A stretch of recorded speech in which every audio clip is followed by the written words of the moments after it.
Kochi ലുലുമാളിലുള്ള PVR Audi number 5-ലാണ് ഞാൻ Janaki versus state of Kerala കാണാൻ വന്നത്. ഓഡി 5 എന്ന് പറയുന്നത് ഇപ്പോൾ 4K ലേസർ ആക്കിയിട്ടുണ്ട്. പക്ഷേ ഇവരൊരു സ്ക്രീൻ മാറ്റിയിട്ടില്ല. ആ സ്ക്രീൻ മാറ്റാത്തതുകൊണ്ട് സ്ക്രീനിൽ ഒരു നേരിയ മഞ്ഞ കളർ ഉണ്ടായിരുന്നു. അത് വല്ലാത്തൊരു ഇറിറ്റേഷൻ ആയിരുന്നു ആക്ച്വലി. ഈ JSK എന്നുള്ള സിനിമയുടെ കാര്യത്തിൽ ഇവർക്ക് സെൻസർ ബോർഡായിട്ടുള്ള ഒരു ഇഷ്യൂ കാര്യങ്ങളൊക്കെ ആക്ച്വലി അത് വളരെ നന്നായി എന്നുള്ള ഒരു അഭിപ്രായമാണ് കാണുന്നത്. കാരണം ഈ സെൻസർ ബോർഡിന്റെ ഇഷ്യൂ കാരണം ഇവർക്ക് കുറച്ച് എക്സ്ട്രാ മൈലേജ് കിട്ടിയിട്ടുണ്ട്. ആ എക്സ്ട്രാ മൈലേജ് ഇന്ന് കാലത്തെ ഷോയ്ക്ക് കാണാനുണ്ട്. കാരണം സുരേഷ് ഗോപി എന്നുള്ളൊരു സൂപ്പർ സ്റ്റാറിന്റെ പടം റിലീസായിട്ട് ഒരുപാട് നാളുകളായി. പക്ഷെ കുറെ നാളുകൾക്ക് ശേഷം ഒരു പടം വന്നിട്ടും അത്യാവശ്യം നല്ല ഒക്യുപ്പൻസി ഈ പടത്തിനുണ്ടായിരുന്നു. അപ്പോൾ ആ ഒരു പബ്ലിസിറ്റി കാര്യങ്ങളൊക്കെ ഒരു നല്ല രീതിയിൽ ഉപയോഗിച്ചു എന്ന് ചോദിച്ചു കഴിഞ്ഞിട്ടുണ്ടെങ്കിൽ പടം കഴിഞ്ഞിറങ്ങുമ്പോൾ ഒരു ദിവസം കൊണ്ട് തന്നെ ആ പബ്ലിസിറ്റി എല്ലാം പോകുന്ന ആ ഒരു രീതിയാണ് എനിക്ക് ഫീൽ ചെയ്തത്. അതിന്റെ കാരണങ്ങൾ ഞാൻ പറയാം.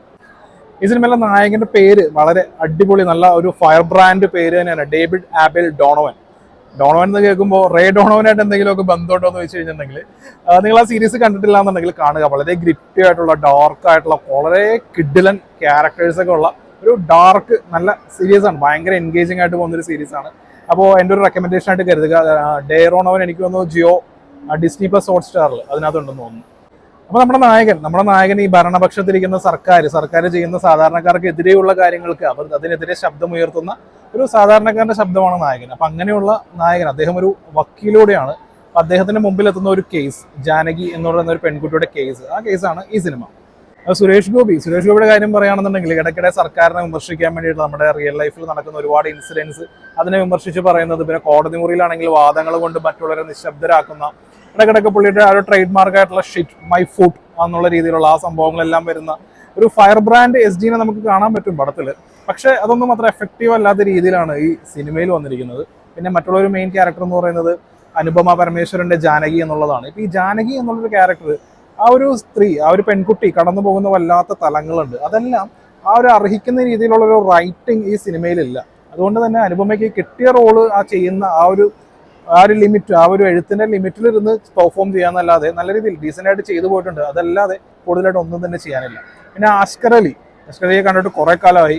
അപ്പോൾ പുള്ളിക്കാരന് പറ്റാവുന്ന രീതിയിൽ പടം ചെയ്യുന്നുണ്ട്. പിന്നെ മാധവ് സുരേഷ് ഈ പടത്തിൽ ഒരു കോമിക് റിലീഫാണ്. പുള്ളിയുടെ ഡയലോഗ് ഡെലിവറി, പുള്ളിയുടെ ഒരു മാനറിസം ഒക്കെ കണ്ടിട്ട് തിയേറ്ററിൽ അത്യാവശ്യം നല്ല രീതിയിൽ ചിരിയൊക്കെ ഉണ്ടായിരുന്നു. നല്ലൊരു കോമിക് റിലീഫായിരുന്നു മാധവ്.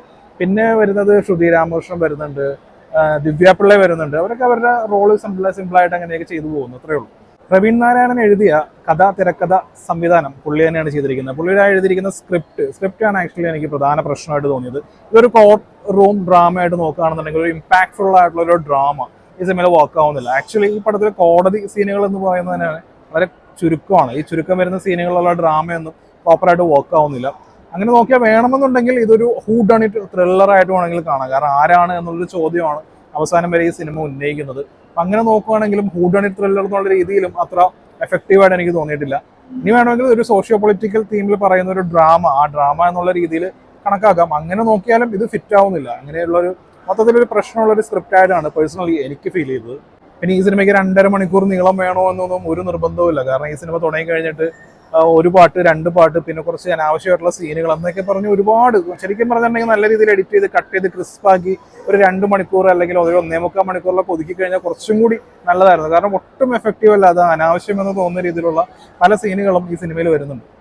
പിന്നെ ഈ സിനിമയുടെ BGM ചെയ്തിരിക്കുന്നത് ജിബ്രാനാണ്. BGM മാത്രമല്ല, അതിന് തുടക്കത്തിലൊരു സോങ്ങും പുള്ളിയാണ് ചെയ്തിരിക്കുന്നത്. ആ തുടക്കത്തിലെ സോങ് അടിപൊളിയായിരുന്നു. അതിൽ ആനിമേഷൻ കൊള്ളാമായിരുന്നു. അതൊക്കെ നന്നായിട്ട് പോകുന്നുണ്ടായിരുന്നു. ഈ BGM ഈ പടത്തിൽ വർക്ക് ആവുന്നതാണ്. പിന്നെ ഇതിന്റെ സിനിമാറ്റോഗ്രാഫി, അതിന് മൂഡിന് ചേർന്ന ഒരു സിനിമാറ്റോഗ്രാഫിയാണ് രണദീപ് ചെയ്തിരിക്കുന്നത്. പിന്നെ ജിബ്രാന്റെ ഈ മ്യൂസിക്, ബാക്ക്ഗ്രൗണ്ട് മ്യൂസിക് കാരണമാണ് നമ്മൾ ഉറങ്ങിപ്പോവാണ്ട് രക്ഷപ്പെടുന്നത് എന്ന് വേണമെങ്കിൽ പറയാം. കാരണം വളരെ 2.5 മണിക്കൂർ നീളം എന്നുള്ളത് വളരെ അധികമായിട്ടാണ് പേഴ്സണൽ എനിക്ക് ഫീൽ ചെയ്തത്. എന്നാൽ അത്ര എൻഗേജിംഗ് ആയിട്ട് ഒന്നും തന്നെ ഈ സിനിമയിൽ ഇല്ല. അതാണ് ഒരു പ്രശ്നം. ഒരു എക്സാമ്പിൾ പറയുകയാണെന്നുണ്ടെങ്കിൽ നേര് എന്നുള്ള ജീത്തു ജോസഫിന്റെ പടം, അതൊരു തെലുങ്ക് പ്രൊഡ്യൂസർ കാണുകയാണ് എന്ന് വിചാരിക്കാം.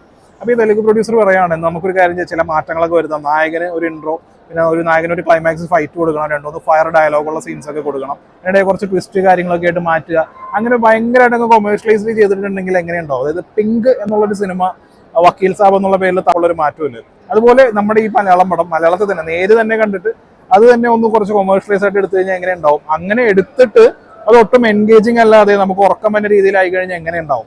അതാണ് എന്നെ സംബന്ധിച്ച് ഈ Janaki versus state of Kerala എന്നുള്ളൊരു സിനിമ കാര്യമായിട്ടൊന്നുമില്ല, കണ്ടുമടുത്ത ആവറേജ് ആയിട്ടുള്ള ഒരു അവതരണവും ആവറേജ് ആയിട്ടുള്ള സ്ക്രിപ്റ്റും, നമുക്ക് എക്സൈറ്റിംഗ് ആയിട്ടുള്ള, എൻഗേജിങ് ആയിട്ടുള്ള, ത്രില്ലിംഗ് ആയിട്ടുള്ള ഒന്നും തന്നെ ഇല്ല. ഇതിന്റെ ഡ്രാമയും വർക്ക് ആവുന്നില്ല.